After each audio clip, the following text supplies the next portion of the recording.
तो hello friend, good afternoon. कैसे हैं आप सब लोग? मैं अच्छी हूँ और वेलकम है आपका मेरे चैनल मधु के ब्लॉग में। तो फ्रेंड्स, कैसे हैं आप सब लोग? और आज बनाने जा रही हूँ मैं जो सरसों होती है ना, सरसों का साग बनता है। लेकिन मुझे पिछले साल साग बनाया था मैंने, तो उसे खाकर मुझे पता नहीं क्या कुछ परेशानी सी हुई और उसके बाद से मेरा साग खाने का बिल्कुल जी नहीं करता। मतलब जी तो नहीं करता, क्या देखने को भी मन नहीं करता। तो मैंने लेकिन सब्जी को देख के तो मन करता है ना कि कुछ ना कुछ बनाया जाए, कैसे खाया जाए। तो मैंने बना रही हूँ सरसी, और मैंने इसमें डाल दिया है तेल। और ये है जखिया, हमारे गांव में होता है, जखिया बोलते हैं इसको। तो ये हरी सब्जी में ना बहुत अच्छा लगता है। तो मैंने इसमें रखा है जखिया, और जो है फिर जीरा, और फिर इसमें मैंने काट दिया था प्याज। तो क्योंकि सरसों के जो सब्जी, मतलब ये सब्जी होती है, भुजी होती है, जो बहुत टेस्टी लगती है इस चीज़ से। और हरी सब्जियों में तो जखिया डाल दो तो बहुत ही मतलब जानदार हो जाता है, मतलब जिसमें जान आ जाती है। जो भी हमारे उत्तराखंड से लोग होंगे वो सब पहचान ही लेते हैं इस चीज़ को। तो बस यही था। आज मैंने कहा चलो सब्जी को कैसे करके खाया जाए, मन तो करता है ये देख कर, लेकिन बिल्कुल साग खाने की इच्छा बिल्कुल भी नहीं थी। तो मैंने काट लिया था, इसलिए थोड़ा सा मैंने, बस सब्जी वाला चाह रहा था तो मैंने कहा भैया थोड़ा सा एक गड्डी दे दे मुझे। तो उसने मुझे 5 रुपये में इतना सारा साग दे दिया। तो साग हो रहा है इस टाइम पे बहुत सस्ता, और बस खाने की बात है। तो ये सब मैंने कर दिया। प्याज को ज़्यादा अच्छे से इसमें भूनते नहीं है, खड़ा मतलब ऐसे ही रहता है, हल्का हल्का सा। तो बस, लेकिन ज़्यादा था, कढ़ाई छोटी है तो इसमें सारा आता नहीं। तो मैंने कहा चलो थोड़ा थोड़ा करके इसमें डाल दूँगी, और इसमें थोड़ा सा नमक डाल दूँगी आधा रख के। तो जल्दी से नमक से क्या होता है कि जल्दी से मतलब गलना शुरू हो जाता है, और फिर ये जो है इसमें जो है सारा ही साग आ जाएगा। तो इस तरीके से मैंने इसमें थोड़ा सा अब इसको हिला के अच्छे से, क्योंकि प्याज नीचे से नहीं तो फिर बेकार हो जाता, तो उसको ऊपर कर दिया। और इसमें डाल दूँगी थोड़ा सा नमक। बस ये इसी तरीके से सब्ज़ी, मुझे जो भुजिया होती है ये बहुत अच्छी लगती है। और इसको खाने का ही मेरा मन था, लेकिन बच्चों की तरफ से बहुत दुखी थी कि ये खाएंगे नहीं खाएंगे। तो फिर मैंने यही सोचा, फिर मैंने देखिए मैंने इसमें डाल दिया है नमक, और थोड़ी सी देर के लिए ना इसे ऐसे ही मतलब छोड़ दूँगी। और इस तरीके से तो ये सारा का सारा बैठ जाएगा। फिर इसमें जो और बचा हुआ साग है वो डाल दूँगी। तो इसी तरीके से, लेकिन मैंने फिर सोचा, मैंने कहा चलो इसे बना लेती हूँ, बच्चे नहीं खाएंगे तो इसके बच्चों के लिए इसके ही पराठे बना दूँगी। क्योंकि पराठा बहुत जल्दी मतलब शौक से खा लेते हैं बच्चे। तो बेटे को पसंद भी बहुत है कि ऐसी चीज़ों के पराठे खाने हैं या इस तरीके से। तो देखिए, मैं ये साग मैंने थोड़ी देर में उसको ऐसे ही रहने दिया था, तो ये नीचे बैठ गया है, मतलब थोड़ा सा मतलब कम हो गया है। तो इसमें और आ जाएगा साग। तो अगर एक बार और डाल दूँगी अगर ऐसा ही रहेगा तो, लेकिन अगर आ जाता है तो बिल्कुल ठीक है, क्योंकि घटता बहुत है ना ये। तो घट जाएगा तो फिर मतलब कोई परेशानी नहीं होने की, लेकिन स्टार्टिंग में जो थोड़ा सा परेशानी होती है। अब कुकर में फिर ज़्यादा गल जाता है, फिर कुछ अच्छा सा नहीं लगता है, क्योंकि कढ़ाई का और कुकर के स्वाद में भी फ़र्क है। तो थोड़ा सा और बचा हुआ है, तो मैंने कहा छोड़ा ना, इसको और दबने देती हूँ। तो इसी तरीके से ये मैंने फिर इसमें देखिए फिर डाल दिया है नमक, जिससे ना अच्छे से ये मतलब बैठ जाए। और इसमें मैं डाल दिया है, मैंने सारा जो साग था वो सारा डाल दिया था। और इसमें डाल दिया है मैंने नमक, मिर्च, और आपका थोड़ा सा गरम मसाला। क्योंकि और तो चीज़ में पड़ती नहीं है इसमें, धनिया मतलब जो है वो नहीं पड़ता है, हल्दी नहीं पड़ती है हरे साग में, हरी सब्जियों में इनमें हम मतलब जो है हल्दी नहीं पड़ती है बस। तो फिर ये सब मैंने पलट के कर लिया था, ये बिल्कुल सही। और देखिए बहुत अच्छे से इसकी भुजी बनती है। कई लोग और भी बनाते हैं इसको उबाल के, जैसे मूली के पत्तों को उबालते हैं, उसको उबाल के फिर निचोड़ के बनाते हैं, लेकिन वो टेस्ट मुझे नहीं अच्छा लगता। तो मैं ज़्यादातर बनाती हूँ ऐसे ही हूँ। तो एक सीज़न में एक दो बार भी खा लिया तो तसल्ली हो जाती है। तो देखिए ये साग हो गया, बिल्कुल अच्छे से पक गया, देखिए कितना बढ़िया हो गया है। और इसमें गरम गरम रोटी खाओ तो बहुत अच्छा लगता है। और मैं ज़्यादातर ऐसे ही पसंद करती हूँ खाना। आपने देखा भी होगा कि जो है, लेकिन वो घोट के वो उसका मतलब ना, मैं बिल्कुल मेरा मन उससे हटा हुआ है। तो ये सब्ज़ी हो गई है तैयार, और मैंने गूंद दिया है आटा वगैरह। तो मैंने कहा कि अगर पूछ लूँगी खाएगा तो ठीक है, नहीं तो उसके लिए 2 पराठे बना दूँगी। और सब्ज़ी हो गई है बिल्कुल तैयार, और देख भी रहे होंगे आप लोग कितनी सुंदर लग रही है, देखने में कितना अच्छी लग रही है। जो हरी सब्ज़ी खाने के शौकीन है उनके लिए है ये और जो बच्चे तो खाते ही नहीं, खैर उनको क्या पसंद आनी है। तो बस ये था। और मैंने फिर जो है क्या किया ना, इसको एक प्लेट में थोड़ा सा फैला दिया, थोड़ा सा निकाल के कि पराठे बनाऊंगी तो तब तक ये ठंडा हो जाएगा, भरने के काम आ जाएगा। बस अब मैंने जो है यहाँ से इसको हटा दूँगी कढ़ाई से, और इसको जो है वहाँ पर दूसरी जगह पर रख दूँगी और बनाऊँगी रोटियाँ। तो सब्ज़ी हो गई है तैयार, फर्स्ट क्लास बढ़िया हो गई है। इसमें कुछ और डालने की कोई ज़रूरत ही नहीं होती है। तो देखिए कितना साग था और कितनी सी सब्ज़ी हो गई है। और इसमें मैंने केवल सरसों ही सरसों है, सरसों ऑलरेडी अपने आप से में ही गर्म होती है, ऐसे कोई वो नहीं है कि मतलब ठंडा होता है। पालक ठंडा होता है लेकिन सरसों ठंडी नहीं होती है, तो इतनी इसलिए कोई परेशानी की बात नहीं होती है। तो बस इसे रख देती हूँ मैं एक तरफ और इधर बनाती हूँ रोटियाँ।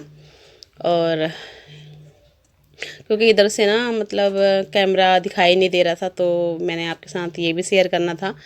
तो ये मैंने गोभी काट के रखी थी इसलिए कि धुल धुल के साफ से अच्छे से करके रखी हुई थी। मैंने कहा कभी इसको कस के, जब मुझे टाइम मिलेगा तो मैं इसे कस के पराठे बनाने के लिए इसको कस दूँगी। कसा हुआ रखा रहता है ना तो कभी भी बना लेते हैं, और अगर मन करता है कसा हुआ ना हो तो फिर बिल्कुल बहुत ज़्यादा आलस आ जाता है। तो बस मैंने रख दिया है तवा, आटा वगैरह मैं पहले ही गूँथ लेती हूँ सब्ज़ी रखने से पहले ही।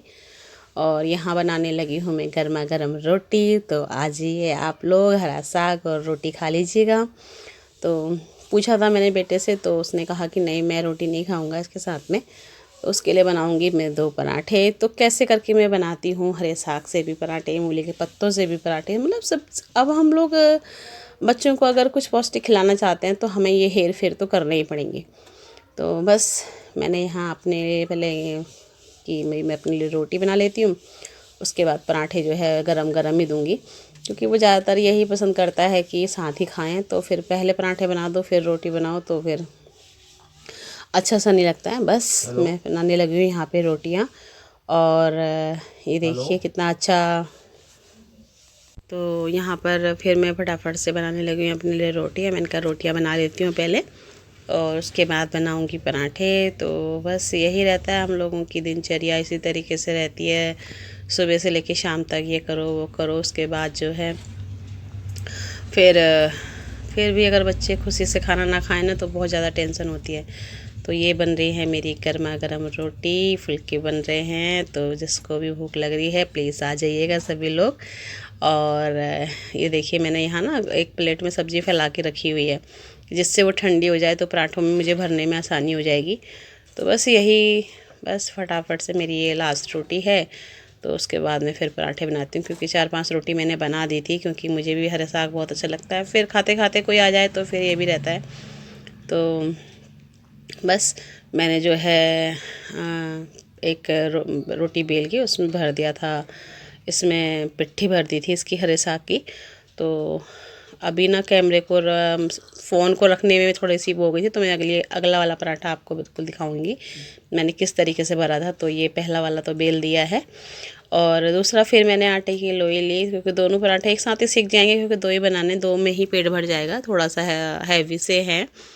और देखिए बस इसमें जो है बस इसको पलट देती हूँ, और फिर जो है क्योंकि ज़्यादा भरा है ना, कम भरा होता तो फिर फटता नहीं है, लेकिन ज़्यादा भरा है तो फिर वो कहीं ना कहीं से तो निकलेगा ही निकलेगा।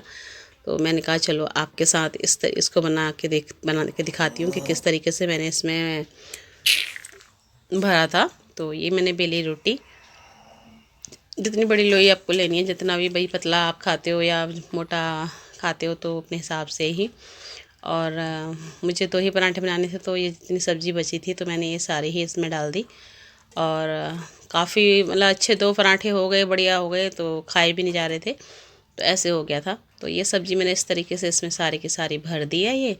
और वो वाला पराठा सिक रहा है और अच्छे से मतलब, और ये जो है कर दिया है मैंने इसको इस तरीके से। और बहुत अच्छे से बनता है, मतलब गोभी के खिलाओ बच्चों को, और कई लोग तो गाजर के भी खिलाते हैं। तो थोड़ा सा मिठास के चक्कर में मैं गाजर के नहीं बनाती हूँ, क्योंकि मुझे भी अच्छे नहीं लगते हैं, क्योंकि बच्चों ने पसंद नहीं करे तो फिर मेरे मत्थे पड़ेंगे। तो ये देखिए इस तरीके से इसको करना है, और बस फर्स्ट क्लास ये इस तरीके से इसको मतलब थोड़ा सा, क्योंकि जो अंदर का इसका मसाला है वो अच्छे से वो हो जाए, तो इस तरीके से बना दो तो फिर सही रहता है। थोड़ा सा फट रहा था तो मैंने उसमें पॉलीथिन लगा दिया। और ये देखिए बिल्कुल अच्छे से हल्के हल्के हाथों से इसको मतलब बेलना है। तो बहुत अच्छे से मिल जाता है। तो मेरा दूसरा पराठा भी तो हो गया तैयार। वो मैंने गैस कम कर दी थी, मैंने कहा आपके साथ शेयर नहीं हो पाता है फिर, तो फिर इसलिए जो है मैंने फिर कैमरा दूसरी जगह लगाया। और ये देखिए, ये पहला वाला पराठा है। तो इस तरीके से मैं जो तेल रखती हूँ, तेल रखने का तरीका ही यही मेरा रहता है कि जिससे कि हाथ वाथ ना सने या बर्तन ज़्यादा ना सने, तो इसी वजह से ऐसे इसी जो है मैं यूज करती हूँ। अब बस हाथ में मेरे कैमरा था एक हाथ में, और एक हाथ से ही मैं पराठे को सेक रही थी, क्योंकि बार बार उसे रखना और बार बार उसको करना बहुत प्रॉब्लम में आ रहा था। दोनों हाथों से काम करने की बात अलग होती है, एक हाथ से काम करने की बात अलग होती है। बस फ्रेंड, बस इसी तरीके से खुद का भी करना होता है, बजट भी देखना होता है, और बच्चों को भी खुश करना होता है। तो ये चीज़ें होती हैं। तो फर्स्ट क्लास, बहुत ही करारे और फर्स्ट क्लास पराठे बनकर तैयार हो गए। और ये देखिए, अब मैं इसमें रख दूँगी दूसरा पराठा। ये देखिए, बहुत ही अच्छा बना है। और अब जब मुझसे जितनी सब्ज़ी मुझसे नहीं खाई जाएगी ना, तो मैं भी यही करूँगी कि जब नहीं खाई जाएगी तो मैं भी इसी तरीके से पराठे बना के खा लूँ, क्योंकि एक टाइम हम पराठे खा लेते हैं, एक टाइम हम रोटी खा लेते हैं, तो थोड़ा सा चेंज हो जाता है। अब दोनों टाइम में एक ही चीज़ को खाओ तो मन भी नहीं करता है। तो बस ये देखिए, ये दूसरा पराठा भी तैयार हो गया। और ये सीसी ना मैं तेल की इसी वजह से तैयार करती हूँ कि जिससे मुझे परेशानी ना हो। आपने देखा भी होगा कि मैं ज़्यादातर इसी से यूज़ करती हूँ। तो गरम तेल करके मैं इसमें ठंडा करके फिर इसमें भर देती हूँ। तो बस ये पराठा भी हो गया तैयार। मैं कर दूँगी गैस को बंद और बच्चों को देती हूँ तब तक पराठे। तो बस जल्दी से फिर मैं भी खा लूँगी गरम गरम खाना, और उसके बाद फिर मेरी जो सफाई वगैरह होगी यहाँ पर, फिर वो आराम से होती रहेगी।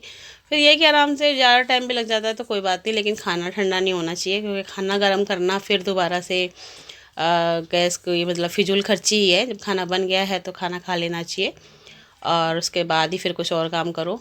तो ये देखिए, हो गए हैं पराठे तैयार, और मैंने कर दिए गैस बंद। तो इसमें रख दिया मैंने, मक्खन तो है नहीं, मक्खन ख़त्म हो रहा है, बस इसमें रख दिया है ऊपर से घी। और ये रखा है मैंने नींबू का अचार। ये नींबू का अचार मैंने पिछले साल डाला था। तो फ्रेंड, कैसा लगा आपको मेरा वीडियो, बताइएगा ज़रूर। और कल मिलते हैं एक नए ब्लॉग के साथ।